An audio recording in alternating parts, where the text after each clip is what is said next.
Obviously,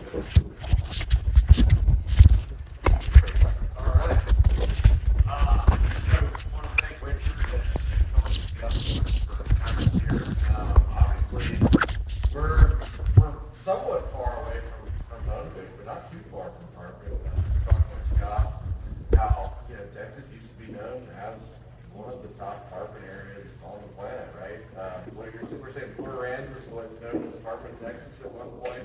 There's a great history of the sport here, and even if you're not a necessarily a hardcore flats angler at this point in time, I hope that the breadth of our work may inspire you to get involved, because tarpon are an umbrella species. If we protect them, we're protecting a lot of great habitats, we're protecting a lot of great waterways, and a lot of places that are really special to folks all over the planet. So, my name is Mark Rehbein. I'm the Director of Development for the Tarpon Trust. I've been around at BTT about 12 years now, passionate about what we do, and my goal today is to try to get you guys excited about BTT as I am. So, as a quick background, our mission, pretty simple. I'm sure most people here are involved in conservation to some degree. We're similar to, let's say, a Ducks Unlimited or a Trout Unlimited. Our species and goal is to conserve bonefish, tarpon, hermit, and the habitats that they swim in. Pretty broad, and we'll go into a bit more detail on what that looks like. So I'm based in South Florida. Our headquarters in South Florida in Miami. We work in Bahamas, Belize, Mexico, a little bit in Cuba. Obviously that's a little dicey these days, but good to have some influence there. And we bring our mission and model to those places in varying ways, which I'll cover here in a bit. I'll start with a few accomplishments.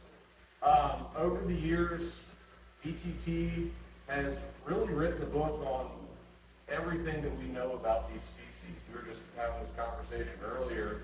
When BTT was founded, our goal was initially to bring bonefish back to the Florida Keys. And when they set that lofty goal, they didn't quite realize that there were so many different issues affecting these species. So step one was to figure out, how do these fish spawn? How do they use different habitats? What are the different ways that they interact with other species within those habitats? And you'll see a few accomplishments that we've been able to achieve over the years. And as we progress, we hope this list is about triple this size in the next few years.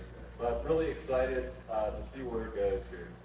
So looking at priorities currently, improving water quality, conserving coastal habitats, and assuring effective fisheries management. We'll get into a few more details on what that looks like. So water quality, no matter where you are, is something that you hear about at every turn. As an example of what we've done previously to help improve some of the water quality down in Florida specifically, was a pharmaceutical study that you may have seen in the news. This is one of the, largest viewed projects we've ever done. We tested fish throughout the state of Florida and unfortunately found that they had about 2.1 pharmaceuticals per fish in their skin tissue. What that means is that there's a septic problem in the state of Florida. So we're a limestone-based state. About 60% of the people in Florida have a septic system. There's not a lot of mainline sewer. It's a huge indication. It's a canary in the coal mine, so to speak, of problems down the road and some of the nutrient loads that we see and these horrible things like red tide, like the blue-green algae that you hear about on the news. This project was one of those that sort of broke the door wide open, and we were able to lean into the policy arm of BTT and actually get over $535 million allocated for state water resource issues. And it's not big, sexy things like saving the Everglades. It's septic to sewage conversions, upgrading old facilities that needed to have a better waste processing, just technology and some of the elements that improve water quality coming out of those things. It was interesting, there's a list of some of the different things that we found in these fish, and while they're not necessarily detrimental to humans if you eat them at the levels that we found them, there were enough pharmaceuticals found in these fish to actually change some of their behaviors, which has been documented by other folks around the globe. So scary stuff, and it's an example of utilizing good science to achieve a really fantastic policy outcome. And And now septic to sewage conversion is a big thing in the state of Florida. We've got the right political climate to continue that process and to continue to improve our waterways. So conserving coastal habitat is a huge element for BTT these days, and there's a lot of different places in which we're doing that. So BTT was a founding member of the Now or Never Everglades Coalition, heavily involved, still heavily involved in Everglades allocations, improving.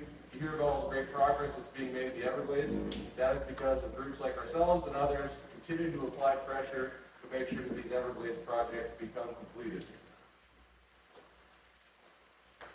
Looking at juvenile tarpon habitat, I think a few of you guys were pretty big tarpon guys. I know, Richard, you said you're a big tarpon guy, and that was your original connection to the sport. What we're doing with juvenile tarpon is this is a project that you're going to see a lot more from BTT in the future. So imagine if any of you guys are familiar with Trout Unlimited, they do a lot of dam removals for some of these waterways and things like that. This is essentially our version of that. We did the research to figure out what are the optimal conditions for tarpon, and we then applied those specific parameters to areas that we identified throughout the state. So we actually, the process is kind of interesting. We asked anglers like yourself, say, hey, please send us your juvenile tarpon spots. You can imagine how that went over. It's like, come on, what do you really want out of this, right? And fortunately, we were able to build the credibility with the angling community down there, helped us identify 300 different spots throughout the state of Florida. So the next layer to that was then adding a degree of habitat health to these different, or assigning a different degree of habitat health to these various areas. So, there's A-grade habitats all the way down to D-grade habitats. And then from there, figuring out which ones needed the most protection and enhancement, and then actually starting to move dirt. So we've completed our initial trial project was up in Coral Creek, which is, if you know the Boca Grande area, Coral Creek is right there. We now have a large project of about 1,000 acres down to Rookery Bay in southwest Florida. And we've got 6 more sites on the docket right now that we're sort of in the assessment phase in Charlotte Harbor, just outside of Boca Grande, for those of you who don't know, where we're going to then move that project to once we complete everything down to Rookery Bay. So we're doing similar work down in the Bahamas as well. And I'll show you, if you look at this creek, it's a perfect example of how just a couple bits of good science and a little bit of creative engineering can open up a lot of waterway back into a natural state. So for those of you, I don't know, has anyone here fished the Bahamas? Show of hands. So a few of you have. You've sort of seen the infrastructure. We call it infrastructure. You've seen the layout over there, might be a better way of saying it. And it's one of those places that when they came to log all that great Bahamian pine back in the 60s and 70s, they didn't think about what's this going to do to the waterway, what's this going to do to the habitat. They just built roads, cut stuff, and rolled out. Unfortunately, we're now left with all these different areas that are the natural water flow is blocked. So big stagnant ponds that really aren't worth a damn. So what we did is identified, worked with the community, identified those areas, brought in the right folks, and started digging some big cuts to enhance water flow back to those areas. So if any of you have ever fished around East End Lodge, maybe, Grand Bahama, with that eastern edge near the Plainstown of Grand Bahama Island, we've got a project this was our initial project back in 2019 that we completed. You can see, looking as far back as you can look there, it's a couple hundred acres of habitat that we opened up. The cut that was in that last photo is just off screen right here. You can see that's now an area that's fishable, open for business. So it's a model that kind of continues on that idea of let's let nature take care of itself. We just need to give it the proper channelization and water flow to really allow nature to do its thing. Perfect example here. This is Snapper Island. In that same region, another creek we've identified that we're breaking ground on here in the next few months. In this particular phase of the project, they'll actually remove that whole island. But you can see in the outline here, we've got the road there just cuts off this giant swath of marsh. Removing that island will restore the water flow and allow nature to sort of reclaim its bounty. Same thing right here at Gap Creek. This is adjacent to the area that we had previously worked on. Again, enhancing water flow, allowing better access to habitat for the fish, i.e. more fish longer term. An important note and an important theme I want to touch on before I move on is, you look at our overarching goals, we want to have more fish so we can continue to enjoy them. It's a very simple ideal, and it's something that we do through science. We're guided by the local communities as well as the research that we've done previously. One of the other bigger forms of habitat restoration we've undertaken in the last few years is post-hurricane mangrove restoration. So I don't know if you guys remember Hurricane Dorian that hit 2017. It's considered one of the worst hurricanes in the history of recorded weather. Sat over Grand Bahama and Abaco for about 48 hours. It dismantled about 73% of the mangrove cover on the north end of Grand Bahama Island, and a good significant chunk as well in Abaco. So from that, the guide community approached us and asked us to step up and help bring the fishery back to proper health and also get them back on their feet. So we raised some money to get the guides, literally roofs over their head, boats back on their trailers, but then also looked at the overall health of the habitat and saw that, man, you lose this much mangrove, it's going to take years and years to really get it back going again. So we started this mangrove initiative, planting mangroves, partnered, you guys might be familiar with the brand Mang, the buy one, plant one guys, where you buy materials or buy shirts, whatever, and they plant mangroves. So they sort of taught us and partnered with us to build our own nurseries and build out the infrastructure to then plant these different mangroves over the last few years. Happy to report, we've now planted over 120,000 mangroves of actual small trees and about 600,000 of just seeds.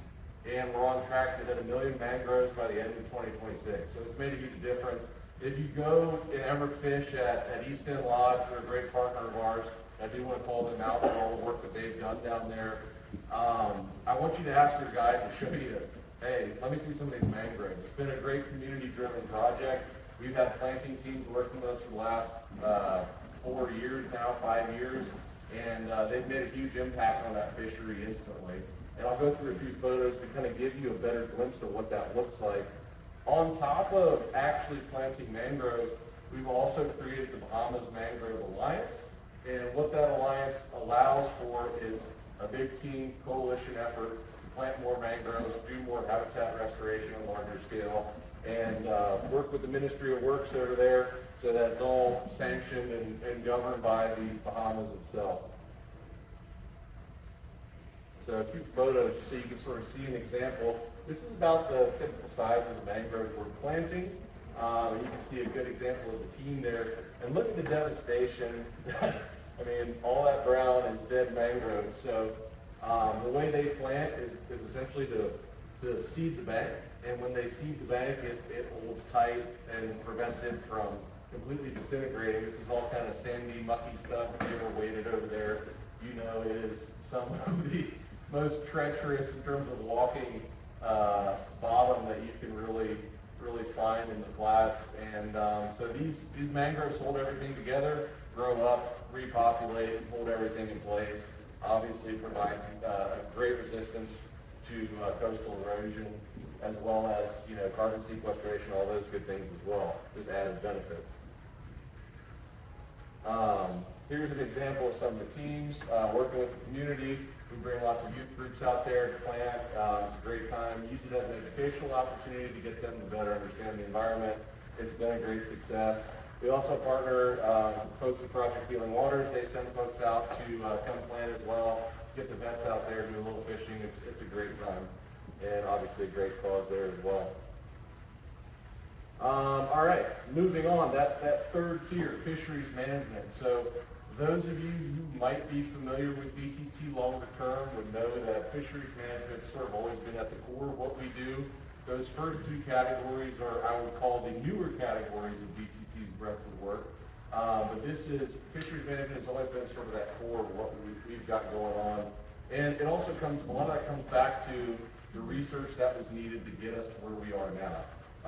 I'll preface this by saying, and sort of reminding folks, BTT's at this really exciting jumping off stage where we can now sort of pile on this mountain of science that we've got and turn it into a lot of great conservation outcomes as outlined in some of these larger dirt moving projects.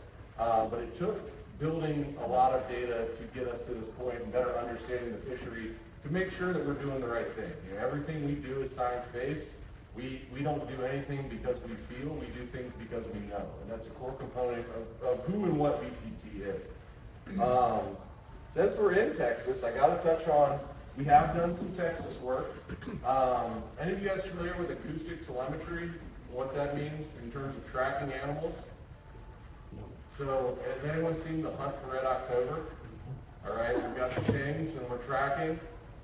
Pretty much the same idea, but we use it in a way to track tarpon and other species that we work on. So, there's a radio frequency that we put into these fish, and you can see over here, there's different listening stations that we've strategically placed along with partners to then figure out how these tarpon are moving and utilizing different parts of the coast. So, once these fish are implanted with this tag, we can then start to track movements over 3 to 5 years, depending on how long the battery lasts in the specific animal itself. So we partnered with our friends over down south at Texas A&M Galveston. And you can see we've got a few movements here just to give you an example of some of the data we've collected. And this was part of an overall larger tracking study that we did in Florida, throughout the Gulf Coast, both in Texas as well as around the Mississippi a little bit. We tagged about 40 fish, and then we had 200 fish tagged down in Florida. We were able to cross-compare the movements and get a better understanding of how these fish use the different estuaries, but also provide better insight and data into some of these bigger fights like, forage fish management. It's a big hot topic we hear about in Louisiana. The different buffer zones and things like that. It's a fight that we're currently involved in. But this data point and the science that we've pulled from these different studies allow us to have a really strong position on how these fish are using these different forage areas and why they're so important to the overall health of the fishery. Mark, I was going to mention, talk about the range and distance with tarpon specifically. The southernmost point that you guys have tracked them and the northernmost point. Yeah, great question. So, the way we see tarpon, there's 3 sort of main populations that mix to a very small degree. But one of the things this study actually reinforced is that the fish in Texas don't really love crossing the Mississippi for whatever reason that is. And vice versa, right? The fish we've tagged in Florida, we've sort of got the Texas coast. We haven't tracked them because there's not an array down in Mexico. We've not been able to track them all the way down to Mexico. But we have tracked them throughout the Texas coast as part of that array outline on this last slide. So, we have fish movements all the way down to the bottom there, and all the way across. I've got a couple other images that, we tracked one that they had tagged over in Alabama. It went to the to the Mississippi, and then went back down the panhandle of Florida and back around. So we've got different populations. We've got Texas population, we've got sort of the Gulf Coast of Florida population, and then we've got a Key West sort of East Coast population. And they do mix and mingle a little bit, but realistically, there's sort of 3 main demarcation points that they don't love crossing. Why? We don't specifically know, but that's just what we've seen with the movement data that we've got. Do any of the fish actually go around the panhandle of Florida, or do they do not migrate from? So for Texas fish, or for the Florida fish? Yeah, so we'll have fish that'll go, down from the Everglades up to the Mississippi and then back every year, and that's sort of that Gulf Coast Florida population. And they then won't go around the whole, like the bottom of Florida. Some of them do.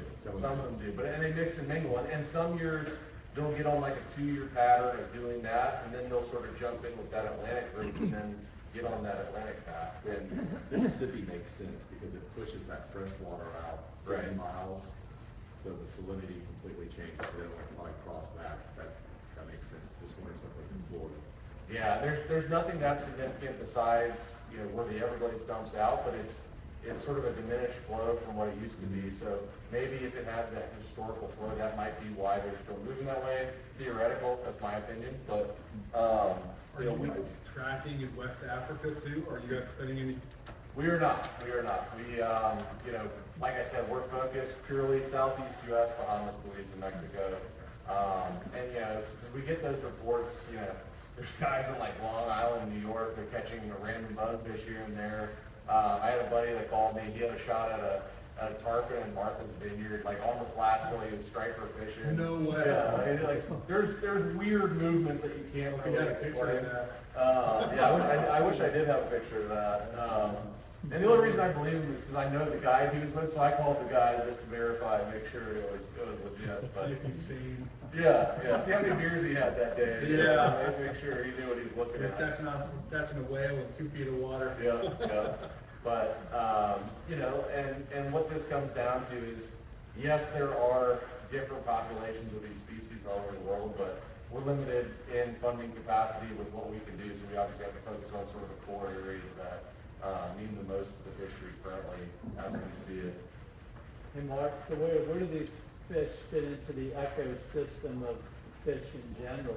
I mean, are they a small niche? Are they an important part of the whole food chain? Like, Well, you're talking about just tarpon?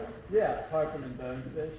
Well, you know, the way we kind of look at it is, you know, we look at the economics of these fish, right? So we did a study, an economic study of the Florida Keys.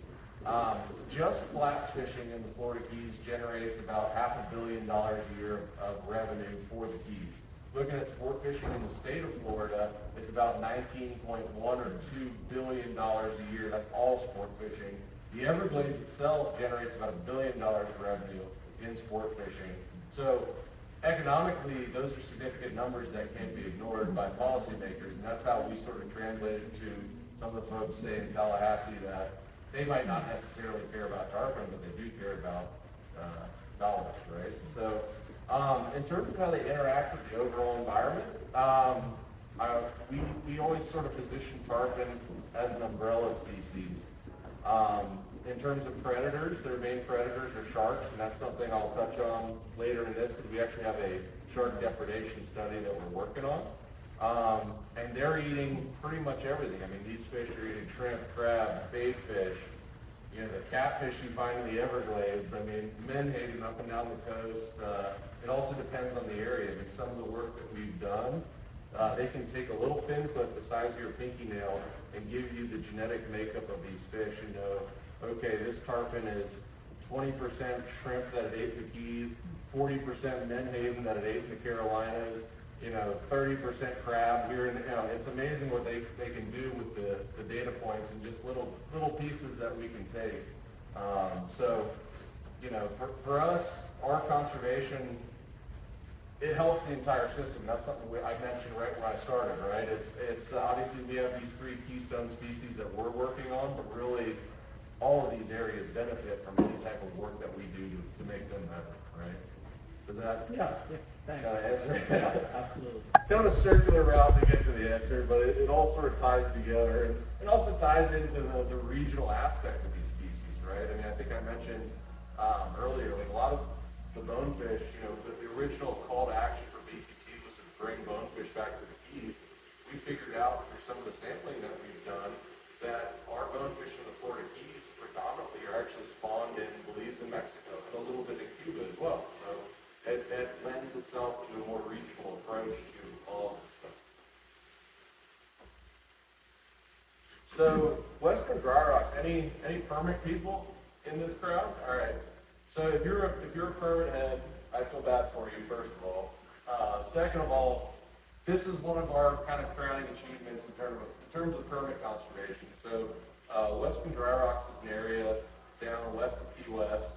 that we, through acoustic telemetry, identified as one of the prime spawning grounds of permit in the Florida Keys. And I'm talking 50% of the permit that we tagged throughout the Florida Keys went to this particular rock pile to spawn. So it's significant.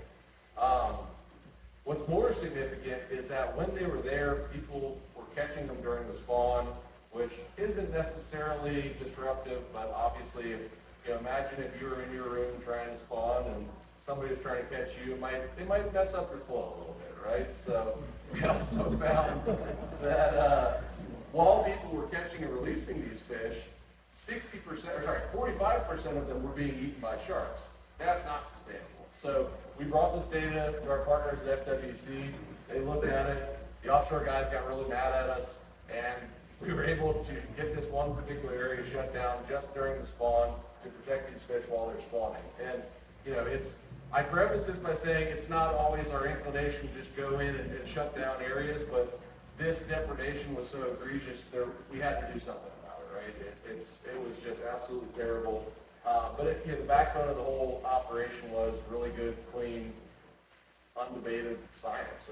And part of, we've got this protection now from the spawning season is March through June. And we now, since it's been protected, there's a 7-year sunset clause that we have to monitor, make sure everything's good, all the data's looking okay.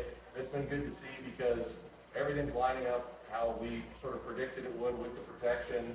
But we're also seeing other fish benefiting from this protection, whether it's mutton snapper, mangrove snapper, groupers. We've got guys, I've got a lot of buddies in Key West, and they're all, every week it seems like somebody's catching a mutton on the flats, which like 10 years ago was unheard of. And so everybody's, on the inshore side, pretty fired up about it. The offshore side, people are starting to come around and see the benefit of it, right? Protections aren't all bad, but this was one that was sort of hard fought, but achieved through really good science. So this was a big one for us last year. You guys see what that is? Big old school bonefish. So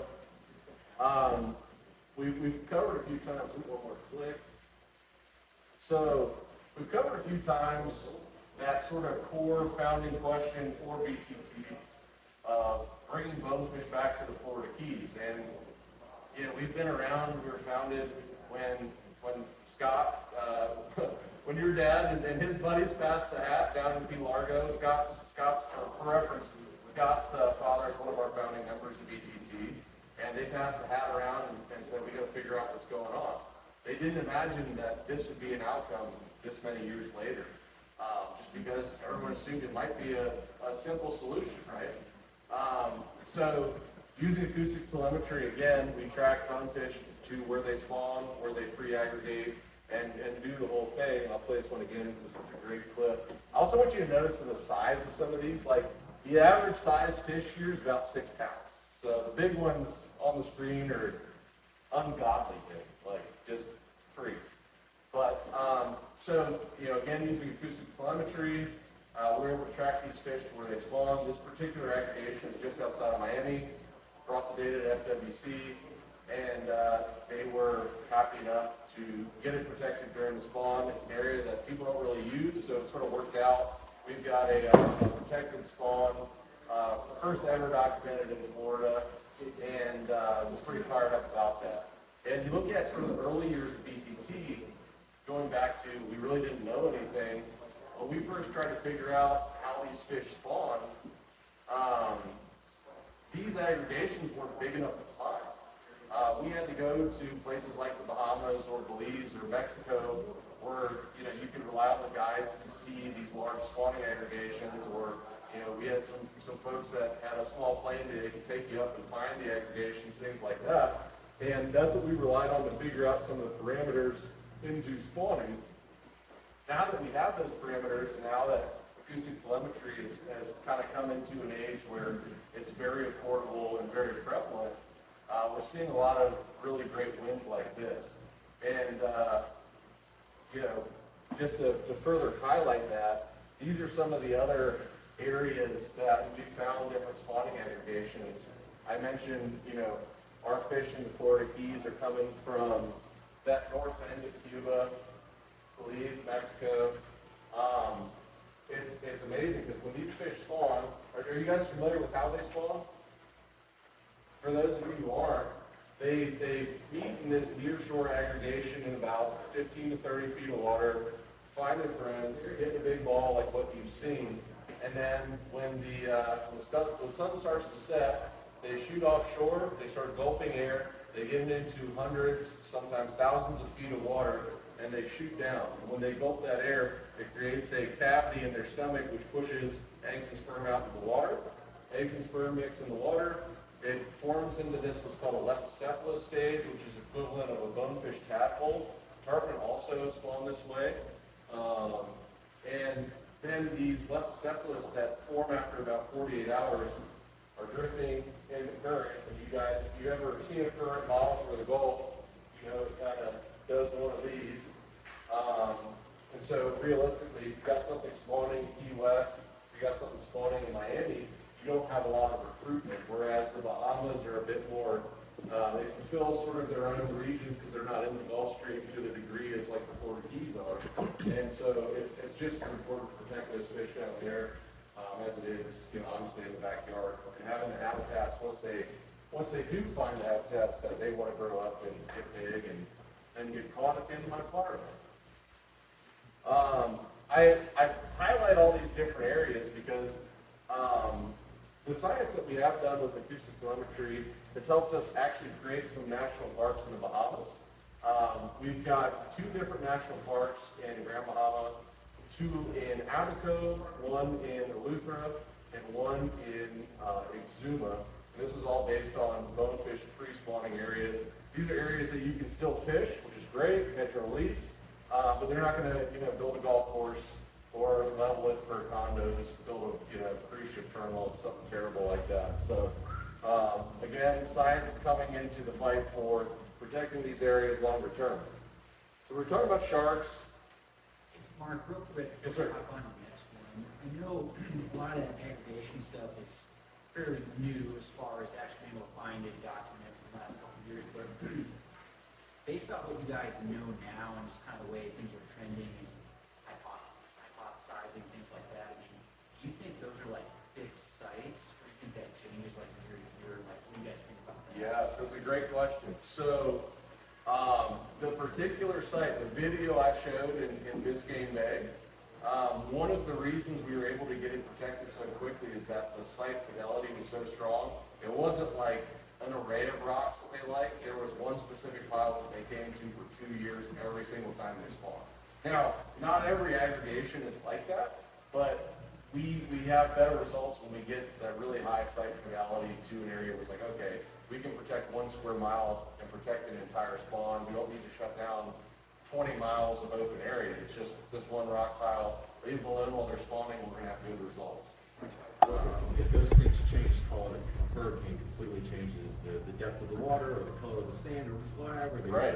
You'll have the ability to adjust to that. We do. So part of all of these protections are these different sunset clauses, and it prevents, you know, it ensures that we did the right thing in protecting it. So both of the protections that we got that I've mentioned, Western Dry Rocks as well as the Biscayne aggregation, 7-year sunset clause. So we now monitor those areas for 7 years.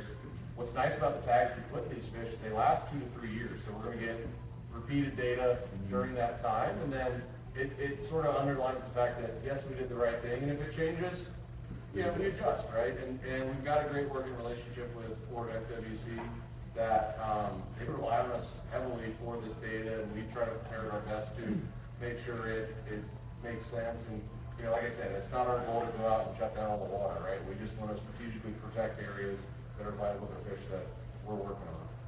It took years to figure it out, and it begs the question, you know, does the bonefish have an instinct like a salmon? Right, Right. That's what I was trying to get at. Place, and then if you know where they're spawning, of course you want to protect that, and can you take this approach and say overlay it with tarpon, like on the Gulf Coast, do we know where Texas tarpon, do we know where they're spawning?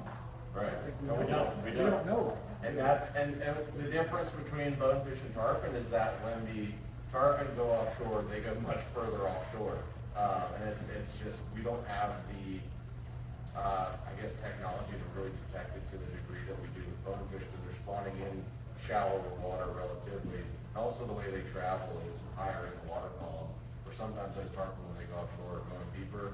You can't use something like GPS because it's got to get through that water column, right? So, yeah, that's one of the big unsolved mysteries. Which I guess is a giant question I know they always, lean in on is, are the numbers going down or are they just going offshore more to avoid anglers?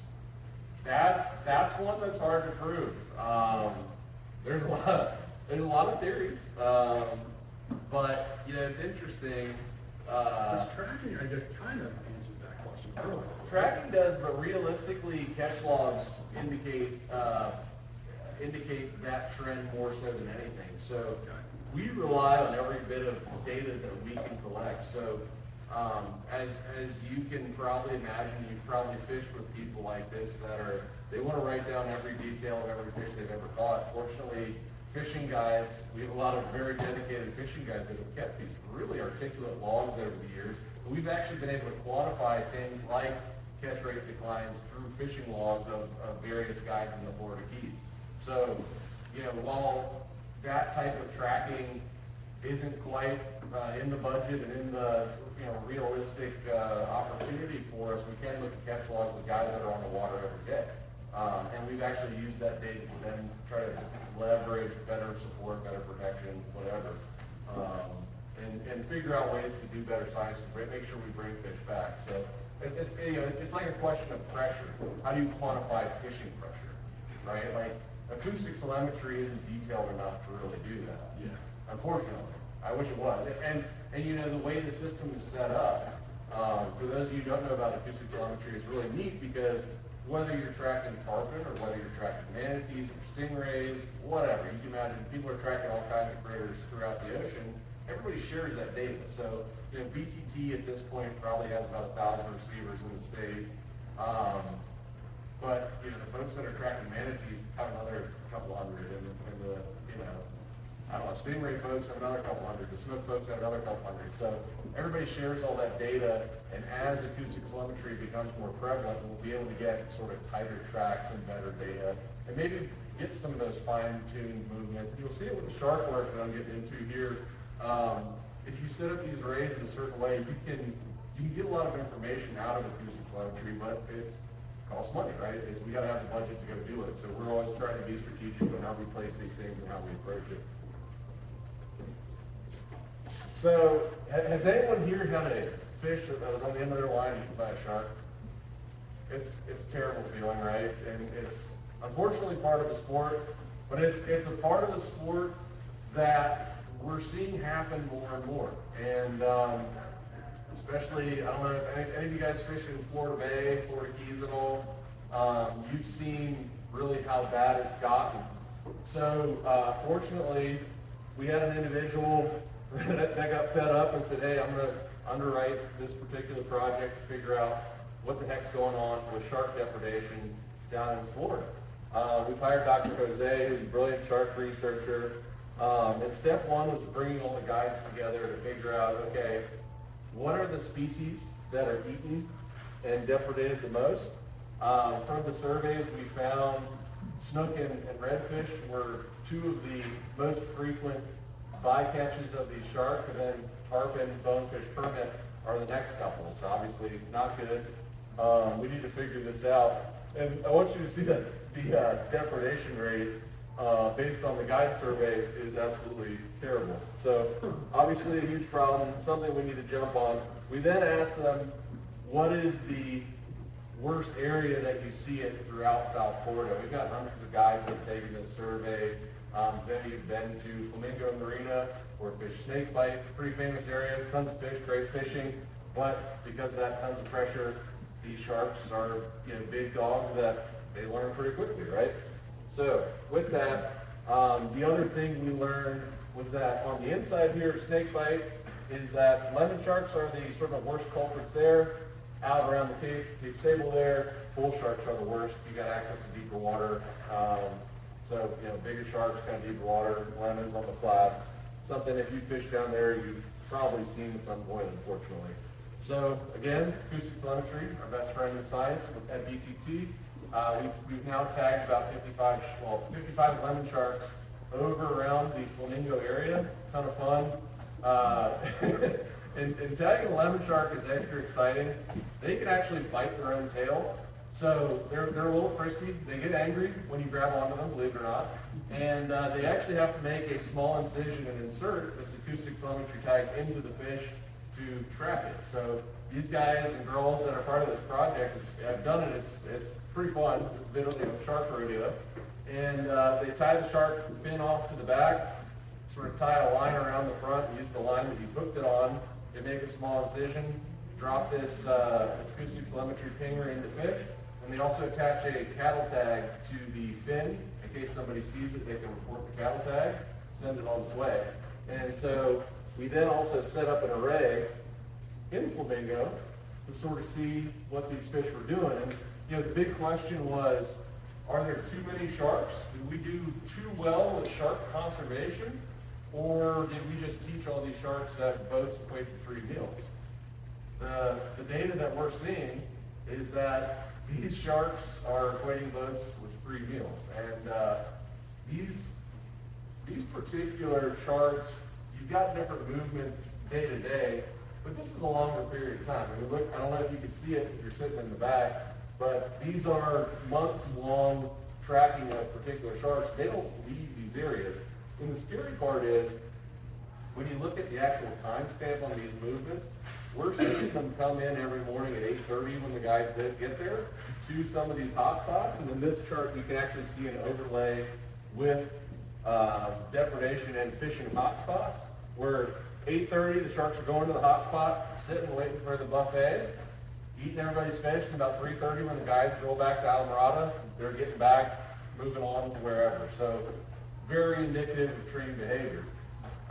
So the big question now is, what do we do about it? So they're testing all different types of deterrents.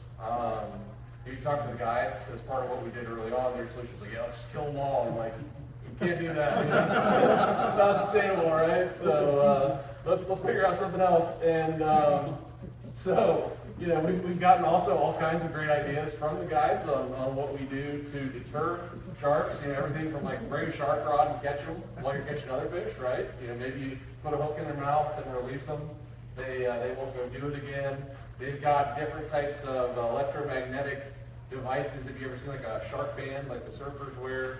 They've got one that's sort of a beefy boat model that supposedly repels sharks from the boat. We're testing it. But one of my favorites is Rob Fordyce, who I love. He's like, I've got a trolling motor, it makes a squeak. It scares the sharks away. I'm like, all right, we're gonna try that too, why not? Figure it out. Great guy there. But yeah, so testing different deterrents to try to figure out what we can do to basically unlearn what we've now figured out is a learned behavior by these sharks, unfortunately. And on top of that, on a federal level, we're also pursuing larger NOAA dollars through the Shark Act. It's passed the Congress, it is now in the Senate. If they ever want to get back to work and maybe send some dollars to support everybody, because this isn't an issue that's affecting just anglers in the Florida Keys. I mean, we did an event up in Palm Beach a year or two ago. We were talking about this, and there were some old timers there that have been sail fishing since like the 60s. They said, they've never had a sailfish eaten by a shark until the past 5 years. Like that's a giant red flag, right? And I have conversations with folks all over the place. Everybody's seeing this issue. So, if we can figure out how to prevent it, we can then roll that out to the masses and prevent a lot of bad depredation events from happening, and make catch and release a very viable practice again. Because currently, with some of those depredation rates, redfish and snook are up 30%. It's not sustainable, right? It's a little scary. So we got to figure this out pretty quick. One last thing. So Belize and Mexico is another area of interest. I know, being where we're situated geographically, very close. This is probably the closest real flats fishery besides the coast here in Texas for boatfish, tarpon, and permit. So we've got a great operation down there. The biggest sort of priorities in Belize and Mexico are preventing unwise development. Unfortunately, everyone has figured out how beautiful Belize and Mexico is, and they want to build stuff on top of it. It's not ideal for flats fishing, especially over water structures. So we've worked with the different groups down there. Our strategy at BTT is to sort of lead from enable the folks on the ground to lead from the front. We can provide great data and science to backfill them and help guide their direction as well. But, you know, we don't want to come in, we're Americans, we're going to tell you what to do. It's not a sustainable model in foreign nations, right? So our model is to enable the folks that are on the ground and willing to fight and put up the effort to protect these areas and figure out ways that we can get them into the limelight and also prevent some of these overwater structures, nasty things that people want to develop over down there in Belize. One of the other projects I want to highlight in Mexico, we've got a really cool new emerging project, wetlands restoration project with Ducks Unlimited. It just so happens that some of the areas that these birds winter, also great habitat for tarpon as well. So we're working together to restore these wetlands down there with Ducks Unlimited. And those guys, if you're familiar with them, you know, they wrote the book on habitat restoration, great organization. Really excited to work with them. And we also, can't forget that, we also have an acoustic permit project now launching in Mexico as well, starting to better understand how permit are migrating both between Mexico and Belize a little bit, get a better understanding of spawning areas, things like that for hopeful, you know, future protections and enhancement, however we can figure out ways to grow that population. You know, it's why people go to Mexico and Belize, right? Carpet fishing, among other things, but carpet fishing is kind of a thing down there, right? So, all right, almost done. You guys don't have to listen to me talk much longer, but I do want to harp on sort of some key things that we've covered here. You know, believe it or not, there is no magical slush fund to fund all of these things. So, you know, there's also many different ways to get involved with BTT. So, obviously, first and foremost, join and donate. We'd love to have you get involved. Once you join up, we got varying membership levels, things like that. It also gets you on the list for things like the journal that I've got here, some copies for you. It keeps you in the loop and you know, keeps you informed of what's going on. We've got a great newsletter that goes out monthly.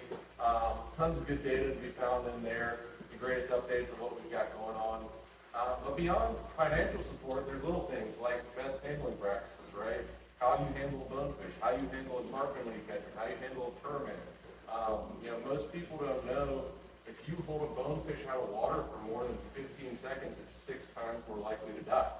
You know, most fish aren't like that. You catch largemouth bass, you know, leave it bounce around the bottom of your boat, probably gonna be okay. You know, I don't advocate for that, but these bonefish are very sensitive, and we got to make sure we follow our best handling practices when we catch them. Ideally, don't touch them at all, right? Unless it's your best bonefish ever, leave it in the water, use a de-hooker, pop it out. But different ways of handling the fish to sort of better preserve them as well. We've got all kinds of you know, calls to action with policymakers, whether it's supporting different types of habitat conservation, different calls to action for the Everglades, different calls to action for some of the water quality things we're doing. You name it, you sign up for PTT, and at least just get on the mailing list. You'll get all this information direct to your inbox. You can follow along and be a part of it. And you know, sort of the last thing is spread the word, right? You're making a great step by just being here. So we really appreciate everybody coming out and taking the time to learn and listen to me for a little bit. And really, you know, as I said, we're all we got. So we rely on your help to progress this work and really appreciate everything everyone's done here. And we'd love to continue to get you all involved. And I'm here if you want to have another conversation. I've got cards. If you can't talk today, we'll have another conversation some other time. But here to talk and here to sort of bring a change. So thank you guys. One thing that really speaks a lot to how cool this sport is, but I do want to show one small little clip. You guys may not know the TV show. It's called Silver Kings, that showcases the Florida Keys and a lot of these pretty magnificent species. And I thought this would be kind of a cool one to kind of showcase what it's like catching a tarpon on fly. And if the audio works, this will be kind of a cool one. Let me see. Get a little more.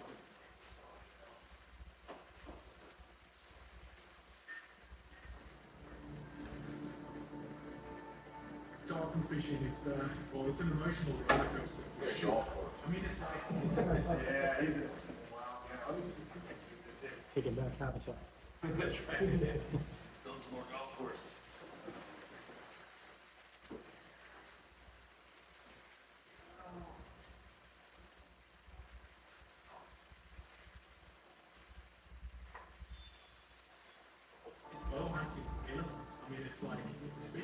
fishing. You're going with this little, it's taking a knife to another one. I mean, it's literally, you're putting yourself in a situation where you're casting a fish that size of a farm animal, and it jumps and it goes crazy. Funny thing is, it's just that the little moments before that happens is so gentle, so unique, so needs to be so precise, and everything happens slowly, and it just, whoa, it wails. And then it is chaos, and it's, I mean, it's difficult to describe to anybody that hasn't had that moment, because it's definitely going to be the first time they experience it. Yeah, I mean, this is insane. Is that right?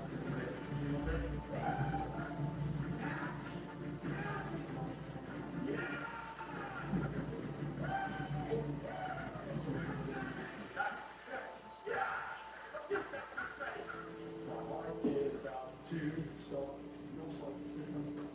so, pretty, as good of a close as I can make it there, to showcase what this sport is really like, but ultimately, I wanted to open it up to questions. You guys can ask a little bit more of Mark and some of the stuff, and I'll ask the first one. So, you talked about a lot of different efforts and, different issues with predation, that kind of thing. If you look at like a realistic goal 10 or 20 years from now, what do you guys have as like legitimate goals? Obviously, the Western Dry Rock was a big goal that's accomplished. What are certain other things that you guys are trying to chase down? Well, I think it goes back to sort of those three principles I initially spoke about is, water quality and habitat being the first two. They're the first two for a reason, right? We're losing habitat, not just in Florida, Texas, I mean, the Gulf in general is losing habitat, and throughout all these areas that these fish swim. So addressing some of the different threats to habitat, each region sort of has its own unique set of threats that you have to fight on sort of a regional level. But then we also have a huge opportunity with the science that we've previously done, restoring a lot of these areas that are degraded. The nature has a great way of coming back, so let's enable nature to repair itself and restore some of these other habitats that are maybe sort of fallen on hard times, so to speak. And also guiding development, right? We also understand that development's always going to happen. It's human nature. However, instead of paving over a wetland, let's pave over a parking lot, right? Let's guide development and develop it in an intelligent way that doesn't affect the huge economic impact that sport fishing has in the state of Florida. That's a perfect example, and some of the history and traditions that come with this sport. So obviously habitat's a huge one. Fisheries management sort of gets us there, keeping the rules intact and keeping the science rolling so we have better understanding, so we have the ammo to bring it to that fight. That's sort of that fisheries management component.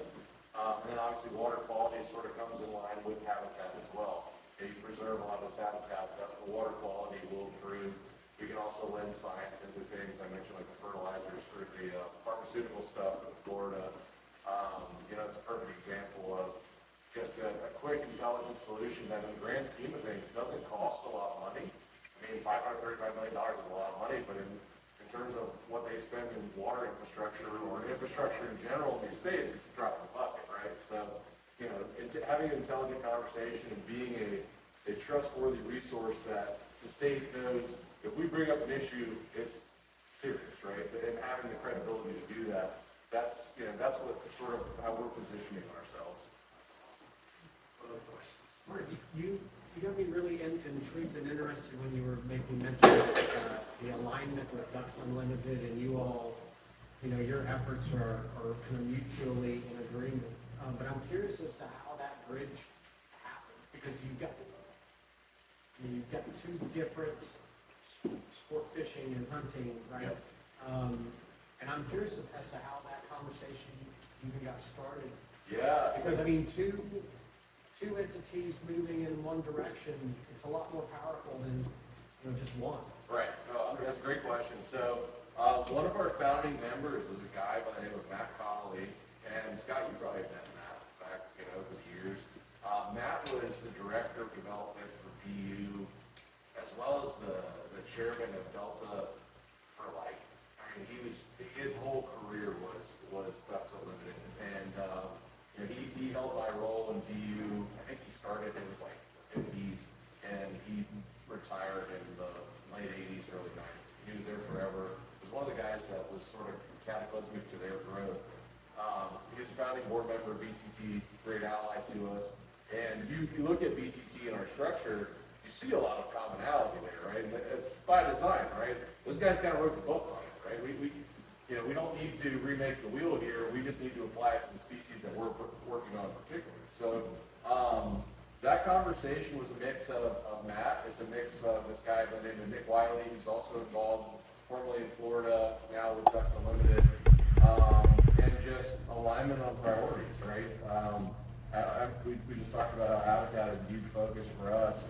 Why not work and learn from the best? And there's this great overlap of both the ducks and the fish like these particular habitats. So why not work together, right? That's awesome.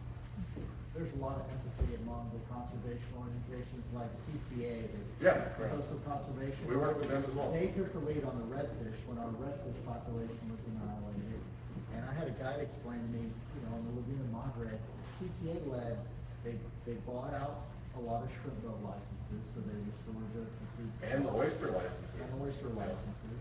They implemented the limit, so you get 128-inch or greater fish on your license per year. And then they built a hatchery. There's a hatchery. Right. And it restored the population. And now it's a pretty healthy redfish fishery. So what's the equivalent that you guys have to do for tarpon? Yeah, well, maybe, we talked about this, one of the things we talked about last night was like the 40-inch rule in the state of Florida was a big one, right? Obviously people aren't keeping tarpon, so we see still a lot of what in Florida, I don't know if you guys have a term for it, we call it Guggen behavior. When people are just egregiously mishandling tarpon, those are the Guggans. And, like a typical Guggen thing would be, pulling a tarpon over the side of the boat and getting that hero shot and pulling them out of the water. So one of the things we did on that early accomplishments list I showed was keeping that 40-inch rule and getting that put in place. So any tarpon over 40 inches, if it's out of the water and FWC gets, you post something on Instagram or whatever, FWC will go write that person a ticket. If it gets reported, that's a huge rule because if you think about it, tarpon, a couple 100 pounds, they don't have a rib cage like we do. They don't interact with gravity ever in the water column in the same sense that we do. So if you pull them over the side of the boat, that weight of such a large fish crushes their insides. And people don't maliciously do it because they want to kill fish. Part of that's an education thing, right? So things like the 40-inch rule, and I don't know if you guys have that in Texas or not.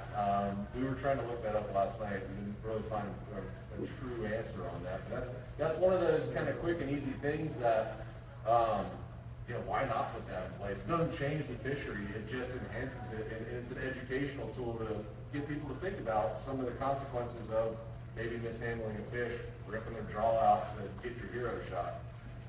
Things like that. There's a lot of issues. I don't know, and I might be big ones. I'm not sure if this is true, but I remember seeing some periodical here, probably like 8 or 9 years ago, there was a kill. Like there actually, you were allowed to kill tarpon in Texas. I don't know if that's still the case. In Florida, for example, if you have a certain tag and you're going for a record, you can, which is, that's a really small subset. But like, we applied our data up in North Carolina to actually get killing tarpon completely vanished. Because over there, they just didn't have rules for it. And they're seeing more tarpon. We talk about, the climate changing, the ocean's warming a little bit. They're seeing more tarpon and catching more tarpon now than they ever have before. So we actually helped get rules put in place to protect them over there. And, maybe that's something short-term in Texas that we could work on. Off the top of my head, I'm not sure if you guys have a 40-inch rule, but that could be one that, as anglers, hey, be an advocate. Let's figure it out. Let's continue the conversation. Maybe that's something we can all work on. Who knows? Anyone else have any other questions? How much do you think fishing pressure plays into this? Because that always seems to be like The elephant in the room. You're like, oh, it's a fishing pressure, man. Yeah, that's a great question. Like I said earlier, it's really hard to quantify, right? The fact that there's still tarpon swimming in the Keys and swimming in Florida in general indicates that, we see those declines. It's like I said, I guess I don't know. I'm scraping the bottom of my brain for an answer. I don't really have one. It's a huge factor. We see fish change their behavior based on how people catch them, how You know, they interact with varying types of pressure, so it's just something that we've not been able to figure out a way to quantify it. And there's no one else that I know of in science that's done it. So, you know, hopefully somebody will crack that code, but it's, you know, we, anecdotally, I'll say, yeah, fishing pressure is not great for a fishery, but also, you know, part of the sport is catching too, right? So it's being smart in how you handle them, it's being smart in how you approach the flats, it's pulling versus using a trolling motor, it's, you know, having minimal impact. So we can all be better as anglers to have a minimal impact, knowing anecdotally, there's no science, like I said, but we all know you beat up the spot too bad, those fish aren't going to be there the next time you come back. So, yeah, you guys go to Will Benson, who's a great guy in the Florida Keys. He's got a phrase, it's pluck, not pound, right? When you go and you find a bunch of fish, pluck a few out and roll. You don't need to catch every single fish in that school. You pound them, they're probably not going to be there the next time you come back, right? That's a sort of good mentality, simple way of saying just take it easy on these things, right? I mean, we catch and release them. There's a significant amount of abuse that comes from that catch and release process. So if you want to preserve your spots and preserve the fishery that you enjoy, just take it easy a little bit. Make sure you handle it well too. Any final questions? Yeah, this is kind of a side question for that last one,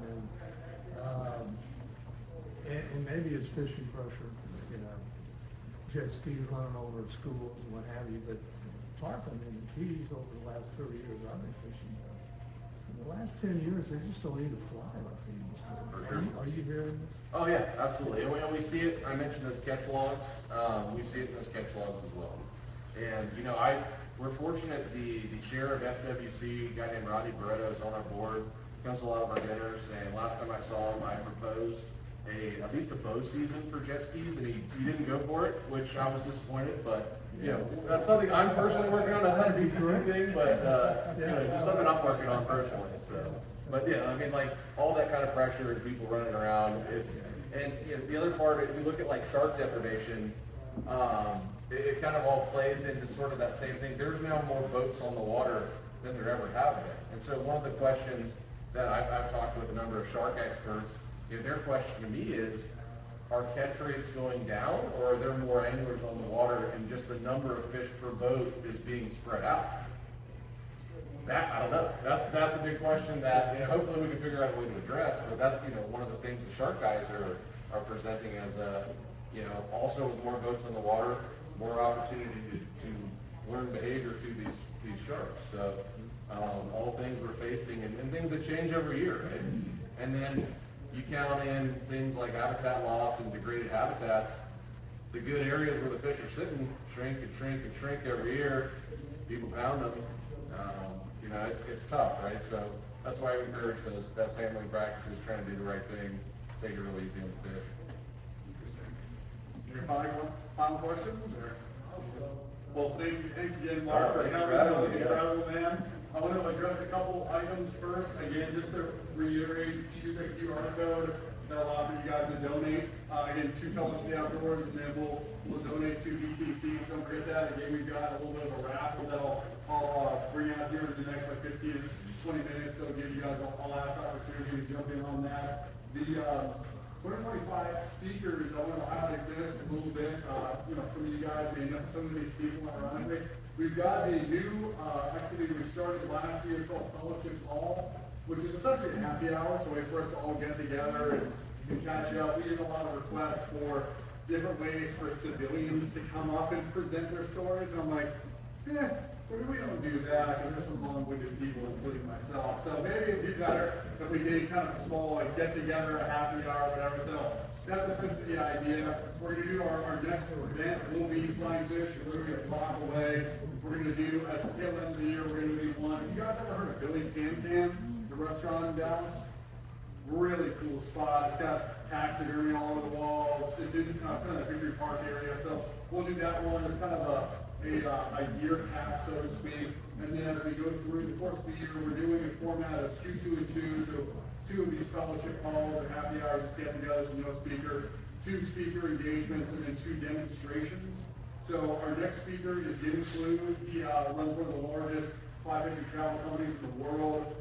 flying in. It's gonna be phenomenal hearing his stories from all over the world, from Seychelles to Iceland, I mean, all these crazy places, see events, and that'll be cool. The next event will be with Joey Taylor in Godley, Texas, just kind of around the Fort Worth area. He's a horse trainer. We had an event with a horse trainer earlier last year, which was awesome, well received. He's been doing it for, I don't know, like 20 or 30 years. Been a phenomenal horse trainer, doing a number of different facilities to not only equestrian, but also people that have gone through the idea of chasing the Triple Crown. So pretty cool hearing those stories, so that'll be kind of cool. We're actually going there, so I get it. Like, it might take a while to get there from Dallas, but I would argue that'll be worth it. And then Brandon Powers, actually one of our board members from years past, executive at TFO, one of the rod designers, close friend with Bucky Cray, ex-fly tire, ex-guide. He's had a storied history throughout the world of fly fishing, so that'll be cool to hear him present as well. And then one final thing I've been excited to ask you guys about, we had a duck hunt in December, which is kind of cool. I had about 15 guys come out. We want to start doing more private ranch or private hunting and fishing trips, so to speak. I wanted to see if you guys just had an open interest to do that kind of, camaraderie-based event. Obviously, these events are cool. Doing, happy hours are cool. My thought would be if we have a low cost or potentially a free private ranch hunt, I thought it'd be really well received. Just out of curiosity, you guys find that intriguing? So Richard, I obviously joined you for the duck hunt. Yeah. It was not only a really fun experience, it was relatively close to home, but obviously the camaraderie with everyone was absolutely amazing. Chuck was there as well. Had a great time. It was awesome. I'm all into it. Yeah. Well, my only thought with that is bring your friends, right? In the past, I don't want to beat myself up too bad. We had this room literally filled 3 years ago. We had 60 people in our first few events. Of course, I blame it a little bit on the interest rate environment, the economy, but we want to get back there, and our interest in getting back there is finding a way to replace me in some manner as an executive director, have someone who can run this professionally, go to all these events to try to promote it. And I think this is a pretty legitimate strategy to do it and have different ways to have access to a private range, to hunt, fish, whatever, basically for free. So that's kind of our interest. Any other ideas, let me know, but that's one thing we've got as an idea. Just on that topic real quick, Sure. so I'm working with, my brother-in-law has a lake house out at Lake Fork, and we were talking about doing a little cast and blast possibly out there. So Hidden Lake has a quail hunt, pheasant hunt out that way, and we thought it might be kind of fun to have people come out that direction, get on a couple of bass boats, do a little fishing for some of the largemouth out there. Quite a storied lake for that. I think the average size they were pulling out at the last professional bass fishing tournament out there was around 10.5 pounds. So pretty fun out there. And the pheasant hunting and all that would only be about a 10-minute drive from those places. So again, this isn't like a professional lodge or anything like that, but a great place to crash out. He's got a dock that goes out off the point, great crappie fishing, great bass fishing. So we're talking about trying to put something together with that. I was going to say, I thought that was awesome. What do you guys think? Sounds pretty cool. I mean, we'll be talking through it and kind of organizing it, but as long as you guys are interested, we'll be sending out emails and notifications, so just be prepared, but obviously that's our intent of doing it. One final thing, I mention this all every time, we still have an intent of, again, getting this to a larger scale, having an executive director.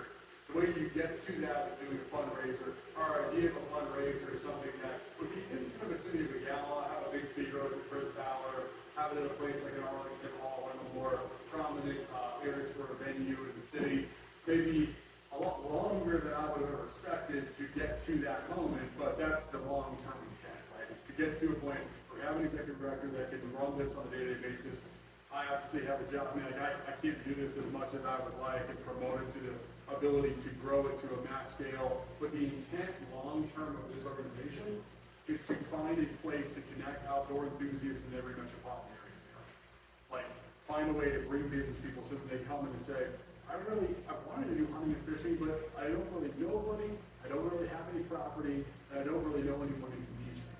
And if they come and they see, from someone who really knows what they're doing and this is their vocation, they meet some buddies that can teach them, firsthand in the outdoors how to do it, and then now there's some business connectivity that gives them a reason to do this type of hobby. I think we're gonna have a lot more people get into it, and then full tilt, a lot more people to donate to a lot of these causes, like Pebble Line, like Orvis Trust, a lot of these groups that really candidly need the money. And that's what I think is the long-term sustainability of what we're trying to do, right? That's, if you go and have an all-sufficient trip, that's my philosophy of how to get back to the next generation. But that's our long-term strategy there. Here's a list of all the events for this year, so if you guys wanna come around, I'll keep this up. Again, QR codes there, so if you wanna put in, I'm gonna take a look at the donations here in a moment, but feel free to donate with you. I'll wait about 10 minutes. And one final thing I did wanna say, I wanted to thank Orvis for having us. Again, so phenomenal, what they've done to support our events over the years. This, I mean, what do you guys think of this facility? This is beautiful, right? Just want to, give a round of applause to them. If they want to say anything in a few words, really appreciate it. First off, we just want to thank you all for being here. Thank you, Mark, for speaking. It's awesome information. But we do have a few offers we want to extend to you guys just while you're here in the shop. I want to give you 20% off of any rod reel. It's going to include our Helios series and our brand new Recon series. Also got our highest end saltwater rod or reel, while we've got bonefish, tarpon, permit on the line is half off. And I do have one of our old, our last generation Recon 12 weights that I'm willing to part with for $300. It's a $600 full price rod. That's nuts. So those offers are on the table while you're here in the store. Go get a bite somewhere else, come back, invalid. So if you're looking to get that next bonefish permit, tarpon set up, let us know. We'll get you 20% off. Honestly, Luke Benson's favorite rod is an Orvis rod. Yeah, Well, they changed it up because they were so good. They're like, all right, we gotta, maybe make it not as nice. It's like a video game. Helios is the best rod money can buy. Yeah, I love It's the best rod for the money. Well, thanks again, Lauren. Thanks again for everything, for you guys. And again, enjoy. We got, again, those sliders that we got that are made, from you guy. We'll continue to have these kind of events with cool wild games served up for us. But enjoy it, and, thanks again for coming. Thank you.